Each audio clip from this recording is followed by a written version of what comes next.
Dear student, welcome to Geeta यस academy.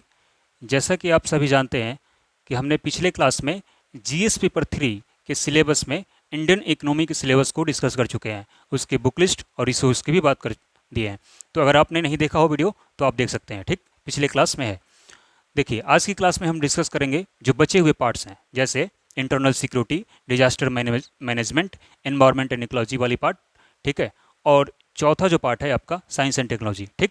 तो ये चारों पार्ट्स आज डिस्कस करने वाले हैं, तो आप अंत तक बने रहिएगा, क्योंकि अंत में हम सिलेबस के जो बुक लिस्ट और रिसोर्स है वो भी बात करेंगे, ठीक है। तो चलिए देखते हैं आज के सिलेबस में क्या है। हमने 10 तक, मैंने बताया कि 1 से 10 तक इंडियन इकोनॉमी के सिलेबस को डिस्कस किया था। अब हम साइंस एंड टेक्नोलॉजी के सिलेबस को डिस्कस कर रहे हैं, ठीक। तो 1 से लेके आपका 13 तक साइंस एंड टेक्नोलॉजी के बारे में पढ़ना है। तो आइए देखते हैं सिलेबस को। देखिए, विज्ञान एवं प्रौद्योगिकी विकास एवं अनुप्रयोग और रोजमर्रा के जीवन पर इसका प्रभाव, यानी जो विज्ञान और प्रौद्योगिकी के क्षेत्र में जो विकास हो रहे हैं, जो डेवलपमेंट हो रहे हैं, या जो कुछ भी अनुप्रयोग हो रहे हैं उस क्षेत्र में आपके जीवन पे क्या उसका प्रभाव पड़ रहा है, इसके बारे में आपको अच्छे से पढ़ना है, ठीक है। देखिए, पढ़ाई सिलेबस देखने के साथ साथ आप अपने पास प्रीवियस ईयर पेपर यानी विगत वर्ष के प्रश्न पत्र भी सामने रखिए, ताकि आप इस सिलेबस के विस्तार और क्वेश्चन पूछने के पैटर्न के भी समझ पाओगे, ठीक है। तो चलिए, 12 नंबर यूनिट्स में दिया हुआ है विज्ञान एवं प्रौद्योगिकी में भारतीयों की उपलब्धियाँ। विज्ञान और प्रौद्योगिकी के क्षेत्र में भारतीयों की उपलब्धियां प्राचीन भारत से लेकर आधुनिक भारत और फिर समकालीन भारत में जो भारत के प्रौद्योगिकी क्षेत्र में क्या विकास हुआ, क्या उपलब्धियां हुई है, उसके बारे में आपको पढ़ना है। देशज रूप लिखा हुआ है, देशज रूप यानी जो भारत में जो स्वदेशी रूप में जो कुछ भी टेक्नोलॉजी के क्षेत्र में उपलब्धियां हैं उसके बारे में आपको पढ़ना है। साथ ही साथ उसके विकास और नई प्रौद्योगिकी का विकास, जो नए टेक्नोलॉजी के क्षेत्र में जो इमर्जिंग टेक्नोलॉजी है उसके क्षेत्र में जो डेवलपमेंट हो रहे हैं उसके क्षेत्र में भी आपको पढ़ाई करनी है अच्छे से। इसके बाद 13 नंबर यूनिट है सूचना प्रौद्योगिकी, अंतरिक्ष, computer, robotics, nano technology, biotechnology और फिर बौद्धिक संपदा अधिकारों से संबंधित विषयों के संबंध में जागरूकता। यानी कहने का मतलब यह है कि जो आपका सूचना प्रौद्योगिकी है, अंतरिक्ष के बारे में जो रिसर्च हो रहे हैं, या कंप्यूटर के बारे में जो सुपर कंप्यूटर से लेकर के तमाम ऐसी चीज़ें जो रिसर्च हो रही है उसके बारे में पढ़ना है। रोबोटिक्स के बारे में पढ़ना है, रोबोटिक्स के क्या चुनौतियाँ हैं, क्या आने वाले समय में इसके क्या संभावनाएं हैं, उसको देखना है। साथ ही साथ नैनो टेक्नोलॉजी के बारे में भी पढ़ना है आपको। इसके बाद बायोटेक्नोलॉजी के बारे में पढ़ना है, और फिर वैदिक बौद्धिक संपदा अधिकार, जो आपका इंटेलेक्चुअल प्रॉपर्टी राइट से संबंधित मुद्दे हैं, जो मुद्दे हैं उनको पढ़ना है। उनसे संबंधित जितने भी विषय हैं उसके संबंध में आपको जानना है, समझना है, ठीक है। तो ये रहा साइंस एंड टेक्नोलॉजी का सिलेबस, जो टोटल 3 यूनिट में दिया हुआ है। अब हम इसके बुक लिस्ट और रिसोर्स की बात कर लेते हैं, तो आप 1 मिनट रुक सकते हैं और इसके साथ आगे के सिलेबस पर बात करेंगे, बट मैं पहले चाहता हूँ कि इसके बुक लिस्ट और रिसोर्स की बात कर दें, ठीक। चलिए, इसको रफ कर दे रहे हैं। आप अपने पास सिलेबस प्रिंट आउट करके रखिए, क्योंकि सिलेबस जब तक आपके पास नहीं होगा तो किसी भी तैयारी का कोई आधार आप नहीं जान पाओगे कि कैसे तैयारी करना है और क्या किस दिशा में तैयारी करनी है। तो सिलेबस और प्रीवियस ईयर पेपर आपके पास रहना ही होगा, रहना चाहिए। चलिए, इसकी बुक लिस्ट देख लेते हैं थोड़ा, क्या क्या पढ़ना चाहिए आपको साइंस एंड टेक्नोलॉजी के लिए। देखिए,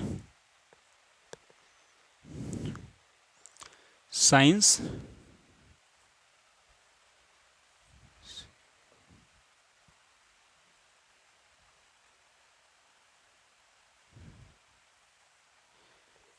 पहले तो किसी एनी कोचिंग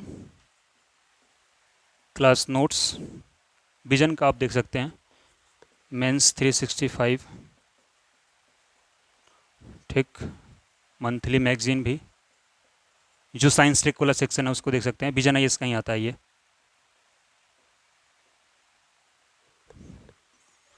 इसके साथ आप देख सकते हैं न्यूज़पेपर,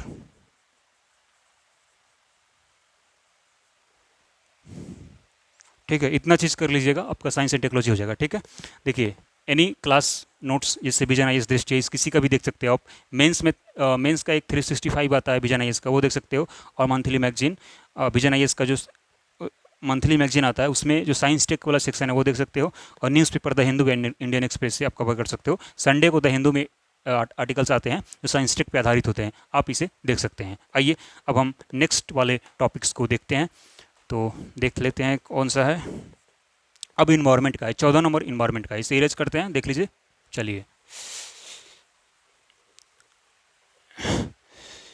अब हम देखते हैं इन्वायरमेंट का सेक्शन। तो 14 नंबर यूनिट आपका इन्वायरमेंट बेस पे है, तो हम उसे देख लेते हैं। संरक्षण, पर्यावरण, प्रदूषण और क्षरण,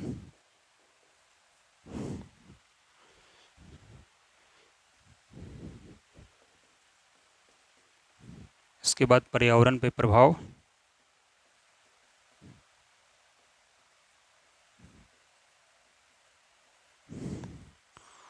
का आकलन। ये एक यूनिट आपको दिया गया है एनवायरनमेंट का। इसके बाद डिजास्टर मैनेजमेंट का है, और आपका डिजास्टर मैनेजमेंट है क्या है, तो देखिए संरक्षण, पर्यावरण, प्रदूषण और क्षरण, पर्यावरण प्रभाव का आकलन, इसके बारे में आपको पढ़ना है। मानी ये हुआ कि आप जब भी पर्यावरण पढ़ें तो उसका संरक्षण कैसे हो सकता है, ठीक, उसका प्रदूषण का निवारण कैसे हो सकता है, क्लाइमेट कंडीशन एकदम बढ़ रहा है तो उसका कैसे इम्पैक्ट पड़ रहा है आम जीवन में भी, उसको भी देखना है, उसका क्षरण को रोकने के लिए क्या, और पर्यावरण प्रभाव का आकलन भी करना है। ठीक है, तो ये आपका एक यूनिट है 14 नंबर जो इन्वायरमेंट पे बेस आधारित है। हम इसे इरेज करेंगे और इसके बुक लिस्ट और रिसोर्स की बात करेंगे, क्योंकि आप उसके सहायता से पढ़ पाओगे। चलिए तो हम देख लेते हैं थोड़ा इन्वायरमेंट का। देखिए इन्वायरमेंट का सिलेबस में इन्वायरमेंट एंड बायोडाइवर्सिटी पढ़नी है, ठीक है। तो इसमें देखिए सबसे पहले आपको बायोलॉजी का एनसीईआरटी है, आपको देख लेनी है। उसमें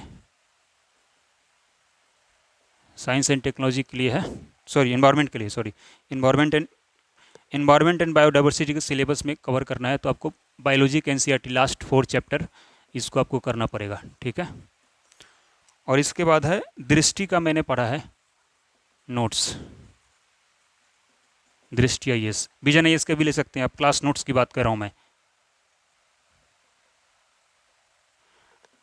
इसके बाद मेंस 365 विजन आईएएस का मंथली मैगजीन के साथ आप सप्लीमेंट करिएगा इसको।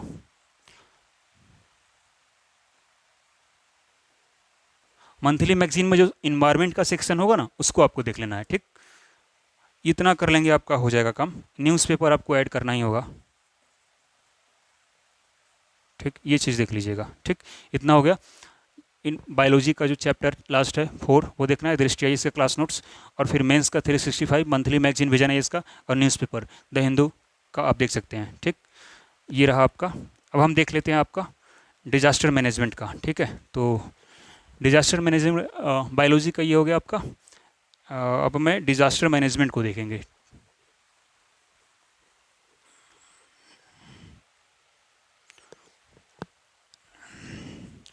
एक यूनिट है आपका, उसको हम देख लेते हैं, 15 नंबर यूनिट, आपदा और आपदा प्रबंधन।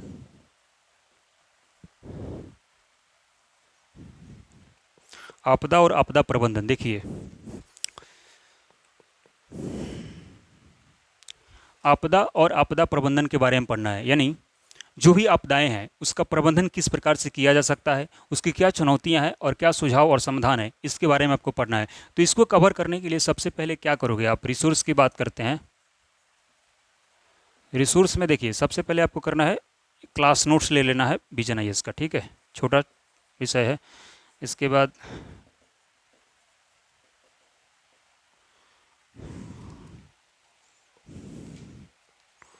क्लास नोट्स ले लेना है विजन आईएएस का। मेंस 365 आता है डिजास्टर मैनेजमेंट, वो देख लेना है।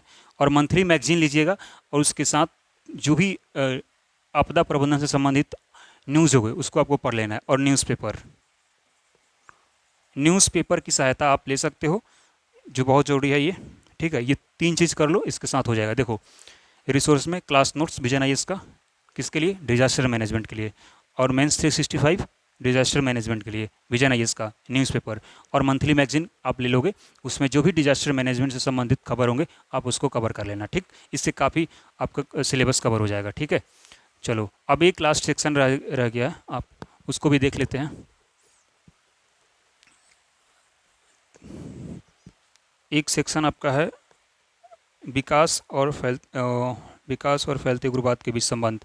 तो 16, 17, 18, 19, ठीक है, और 20, ये जो यूनिट्स है इसको हम नेक्स्ट क्लास में देख लेंगे, ठीक है। 16, 17, 18, 19, 20 ये है आपका इंटरनल सिक्योरिटी का पार्ट, तो नेक्स्ट क्लास में देख लेते हैं, और जो भी इसके रिसोर्स होंगे उसकी भी बात हम नेक्स्ट क्लास में कर लेंगे, ठीक है। तो चलिए, आपने काफ़ी धैर्य के साथ इस वीडियो को देखा, बहुत बहुत धन्यवाद।